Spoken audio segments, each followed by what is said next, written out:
الحامل في الشهر الفضيل يعتمد أولا وأخيرا على قرار الطبيب في هذا الموضوع، فهو الذي سيحدد إن كان بإمكانها الصوم أم لا. ولكن في حال قرر الطبيب أن الحامل يمكنها صيام شهر رمضان، يجب عليها أن تهتم كثيرا بغذائها وبتناول الوجبات الغنية بالعناصر الغذائية التي تحافظ على صحتها وصحة جنينها. حلقة اليوم سنخصصها للحديث عن غذاء الحامل في رمضان.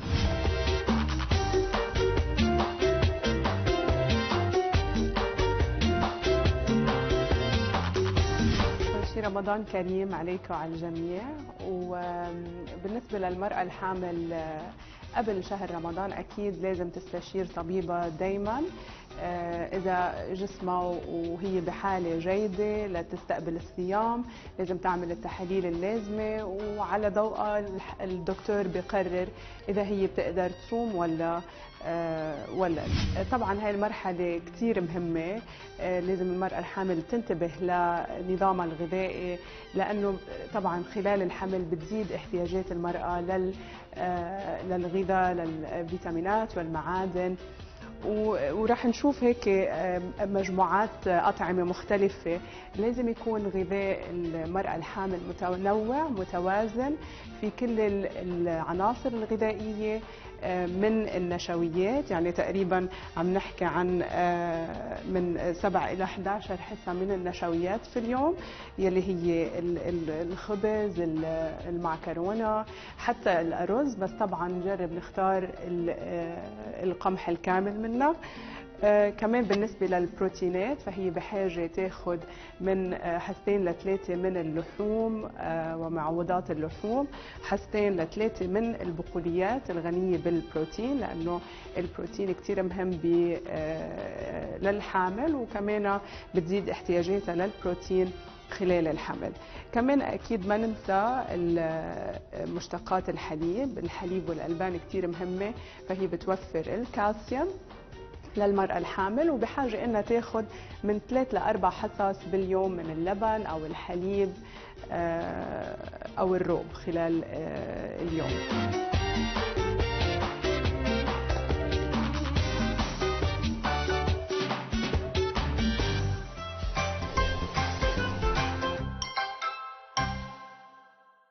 لازم المرأة الحامل تاخد تقريبا من 6 ل 9 حصص من الخضار والفواكه باليوم، لأنها غنية بالألياف وغنية بالماء بالسوائل. طبعا تتضمن ألوان كثيرة، البرتقالي مثل الجزر، الأخضر مثل السبانخ، البرتقال، الفراولة، فيجب أنها تاخد العديد من أنواع الخضار والفواكه لتقدر تاخد الفوائد من كل هاي الأنواع. وكمان نصيحة مهمة دايما بحب أقدمها للمرأة الحامل، بنصحها كتير أنه تشرب كمية وافرة من المياه بين الفطور والسحور. فالمرأة الحامل تحتاج لتقريبا 2.5 ل 3 لترات من المي باليوم، وهي بحاجة تاخدهم بأوقات متقطعة ما بين الفطور والسحور، مش بكميات كبيرة على مرة واحدة. فطبعا هي بحاجة لهي السوائل كرمال تقدر تعوض كل السوائل اللي خسرتها وما يصير عندها جفاف خلال شهر رمضان.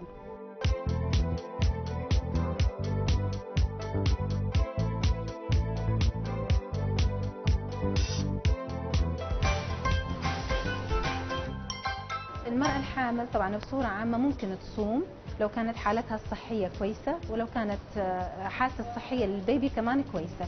فلو كان انه المرأة الحامل في اول 3 شهور ما تعاني من اي مشاكل صحية، ما عندها اي تقيؤ، ما عندها اي مشاكل في الجهاز الهضمي، ممكن انه تباشر صيامها لو كانت حاسة انه حالتها الصحية كويسة.